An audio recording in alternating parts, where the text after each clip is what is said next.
தேனியில் அருள்மிகு மேலப்பேட்டை பத்ரகாளியம்மன் கோவில் வைகாசி திருவிழா விமர்சையாக நடந்தது.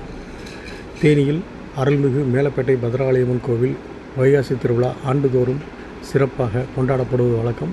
அதன் அடிப்படையில் இந்த ஆண்டும் வைகாசி திருவிழா விமர்சையாக கொண்டாடப்பட்டது.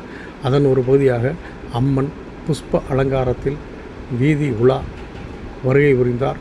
அப்போது அவரோடு ஏராளமான பெண்கள் தலையில் முளைப்பாரி சுமந்து அம்மனுக்கு பின்னால் ஊர்வலமாக நகரின் முக்கிய வீதிகள் வழியாக சென்றனர்.